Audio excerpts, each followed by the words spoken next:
Daniel Reeves tore the check in half right in front of an old woman leaning on a cane. And what happened in the next 10 minutes ended one banker's career for good. He didn't fold it or set it aside. He ripped it once, then twice, until the pieces were too small to matter, and let them scatter across the marble floor of the Brookfield branch of Meridian Trust Bank like garbage.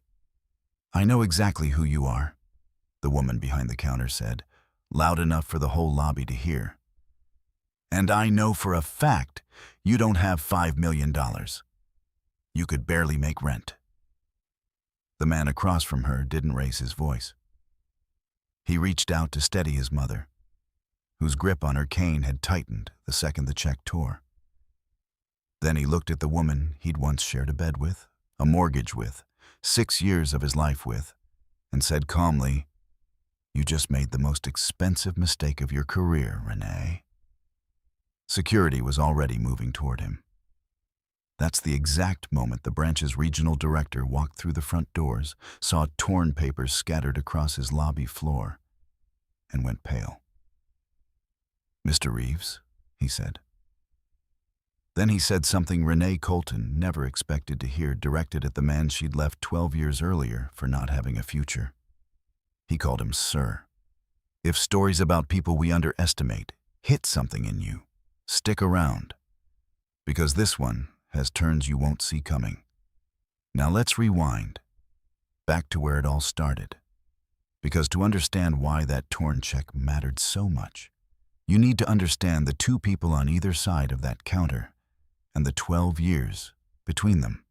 Daniel Reeves had learned early that the world made up its mind about a man before he ever opened his mouth. He learned that first, and most painfully, from the woman who married him. He was 44 now, and for 3 years he'd been the sole caretaker of his mother, Eleanor, in the same small house on the edge of Cedar Falls where he grew up. Eleanor had raised him alone after his father died when Daniel was 9. Cleaning houses by day and sewing at night, making sure her son never went without, even if it meant she did. Daniel never forgot that. It was the entire reason he was standing in a bank lobby holding a $5 million check on an ordinary Tuesday. 12 years earlier, Daniel had been married to a woman named Renee. They met in their 20s when Daniel was sleeping on a futon above a laundromat, trying to turn $40,000 in savings and a stubborn idea into something that could support a family. Renee liked the idea of him at first. The ambition, the late nights, the way he talked about his company like it already existed. But 3 years into the marriage, with the mortgage falling behind and the business still years from profit, something in her shifted. "You still believe in this," she told him one night, and it wasn't a compliment. "I need someone who can take care of a family, not someone who's going to make me wait for a future that might never come." She left 3 years later for an insurance executive named Preston Ashcroft, with a steady paycheck and a house twice the size of the one she and Daniel had struggled to keep. Daniel didn't fight the divorce. He didn't fight much of anything in those years, except the business itself. And that's exactly where all his fight went. He never told anyone in Cedar Falls how close he came to losing everything. He moved back in with his mother, worked from her kitchen table, ate whatever she put in front of him without complaint, and kept building. Then, the way it sometimes happens for people who refuse to quit, it worked. An early investment in a technology company nobody had heard of, until suddenly everyone had. Daniel never told Renee. There was no reason to. They hadn't spoken in years. He'd heard, through small-town gossip, that she and Preston had split too, and that she'd gone into bank management somewhere in the region. But he never had reason to ask which branch, or to care. He'd built a life that had nothing to do with her. A company, a career, a quiet home with his mother in it. Success measured entirely by whether the people who depended on him were taken care of. He still drove the same sedan from before the divorce. He still wore the same worn canvas jacket. The one Renee once said made him look like he couldn't afford better. At the time, she'd been right. He kept it anyway.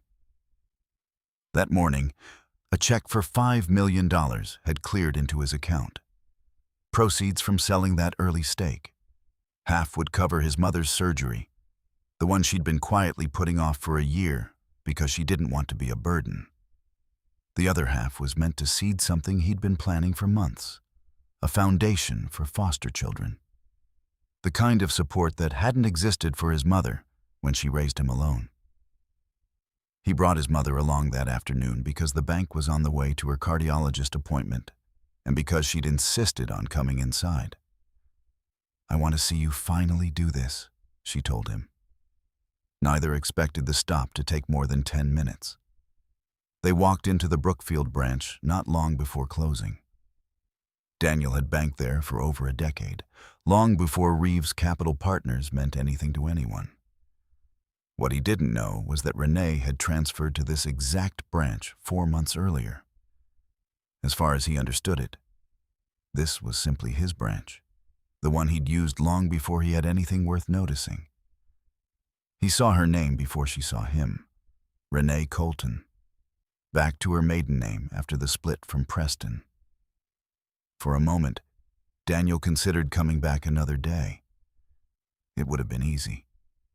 But his mother needed her surgery scheduled, and Daniel had never been a man who rearranged his life to avoid discomfort. So he walked forward. Renee looked up as they approached, and Daniel watched recognition land on her face in real time. "Daniel," she said, nothing warm in it. "It's been a while."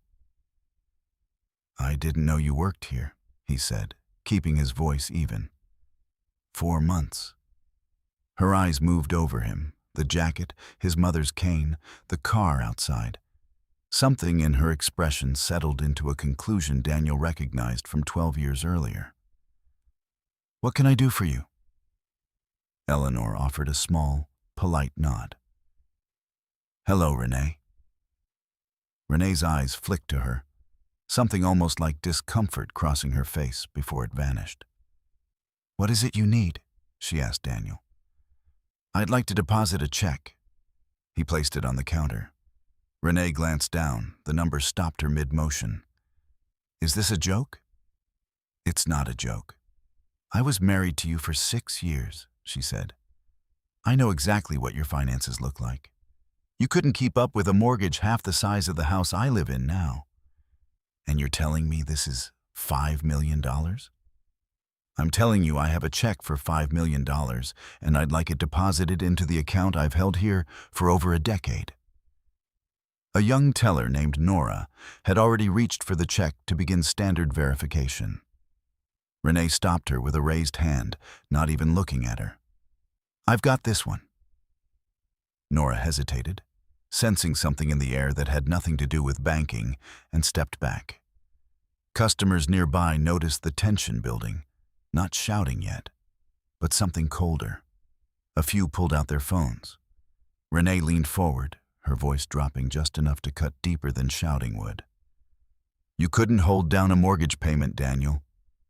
You expect me to believe some tech company made you a millionaire 5 times over, and you brought your mother in here to sell it?"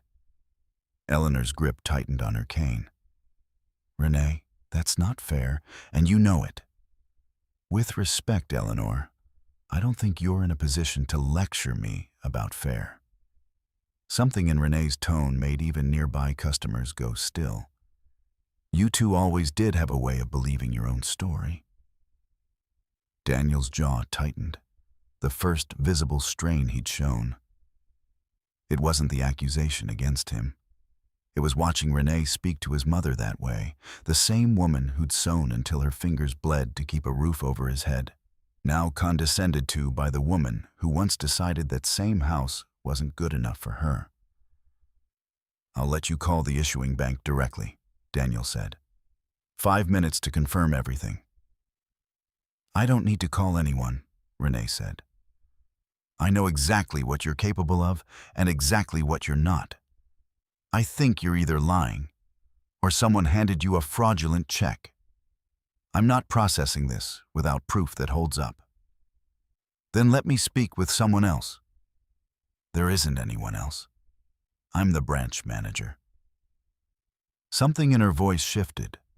Not quite anger, closer to satisfaction, like she'd waited 12 years for a moment exactly like this one. You know what this looks like, don't you? A man who couldn't provide for his own wife, walking in here 12 years later with a fantasy check, and his elderly mother as a prop. Eleanor's face went pale. Daniel's hand found his mother's shoulder, and something in his expression finally cracked. That's enough, he said, quiet but with an edge. You can question the check. You do not get to question my mother. I'll question whatever I want in my own branch, Renee snapped, picking the check up off the counter. She held it a moment, looking directly at him. People like you don't walk in here with $5 million. Then she tore it in half, and in half again, letting the pieces fall at his feet in full view of his mother. The lobby went silent. Eleanor reached instinctively toward the torn pieces, her cane wobbling. Daniel caught her elbow, steadying her, unwilling to let his mother kneel on the floor over what had just been used to humiliate them both. His voice, when it came, was quiet enough that people had to lean in, which somehow made it land harder. You just made the most expensive mistake of your career, Renee. Renee's hands shook, but her expression didn't soften. She reached for the phone. I'm calling the police. Fraudulent instrument. I want him removed. A security guard named Marcus straightened, uncertain, watching a scene that gave him nothing to justify what he was about to be asked to know. Marcus, Renee said, phone to her ear. Escort him out. Marcus hesitated.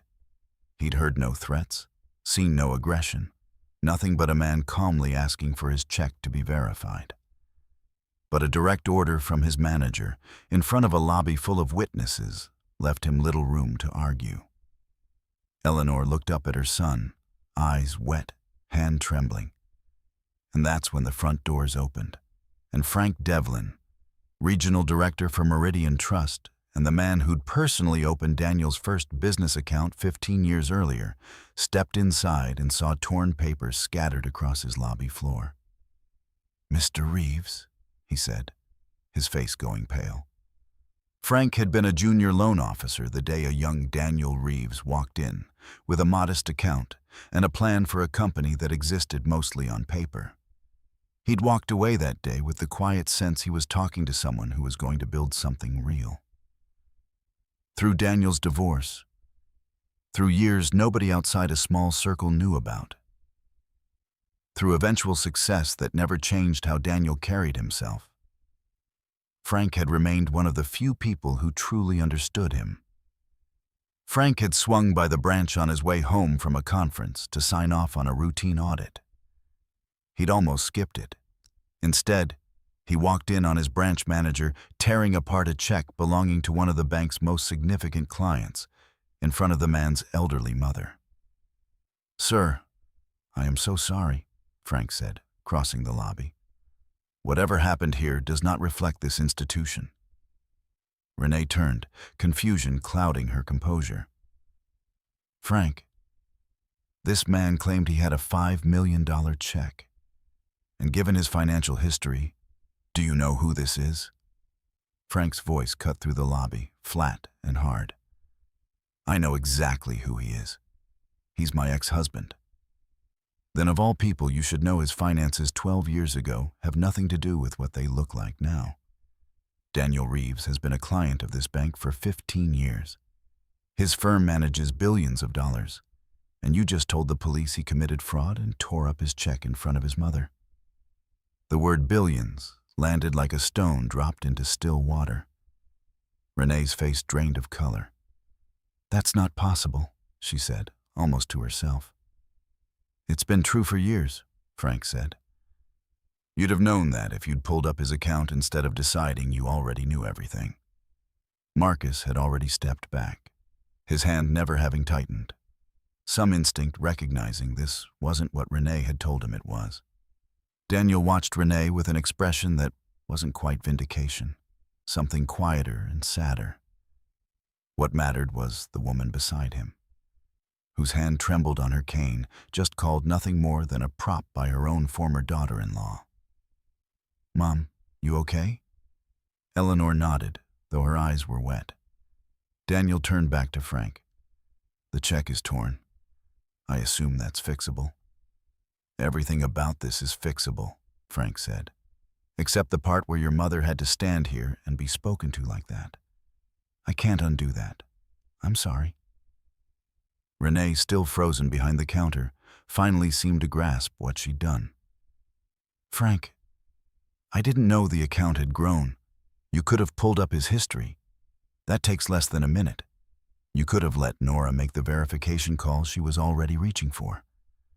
Instead, you let 12 years of something personal decide how you treated a customer and his mother, in front of a lobby full of witnesses. That's not a mistake. That's a choice." "End the call," Frank said. "Tell dispatch it was a misunderstanding." Renee's hands shook, but her call had already gone through. When police arrived, they found a shaken elderly woman, a floor littered with torn paper, and a branch director defending Daniel at every turn.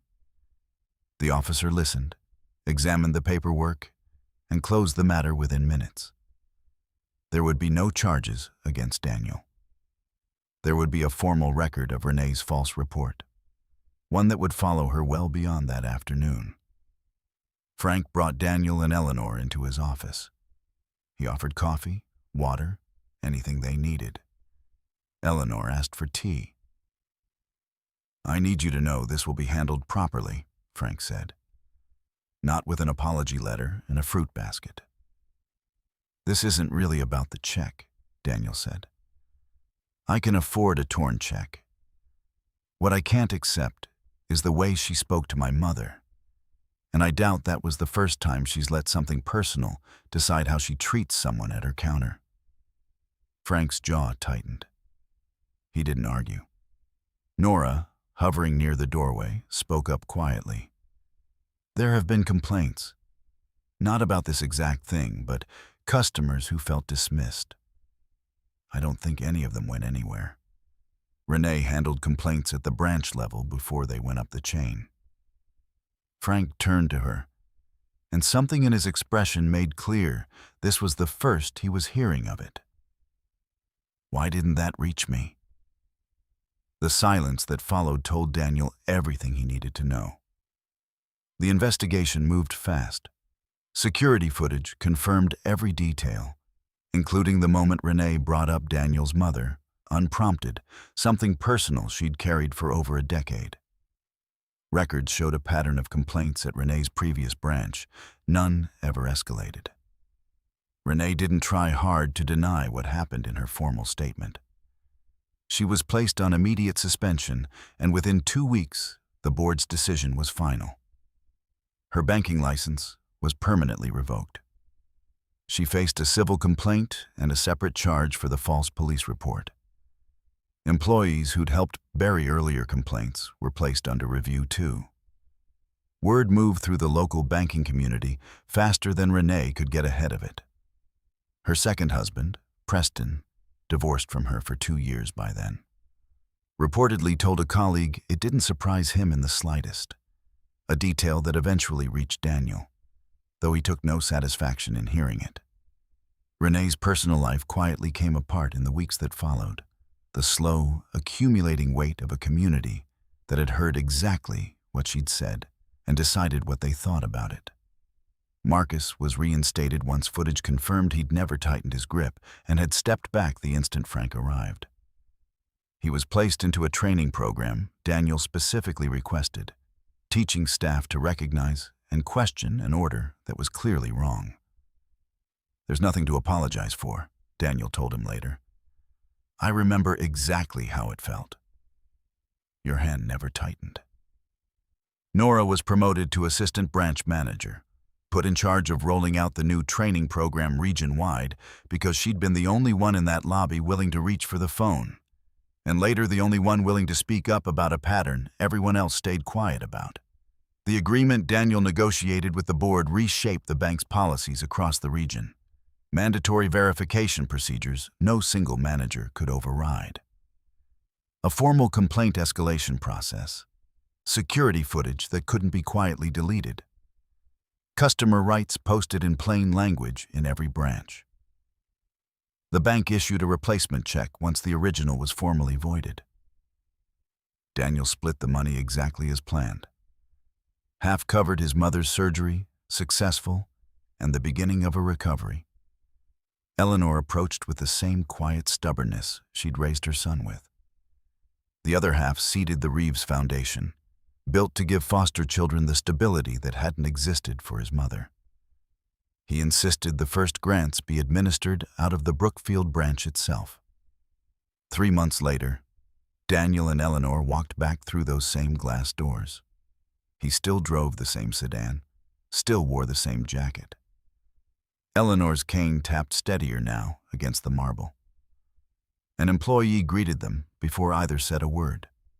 Nora mentioned the new training had rolled out region-wide.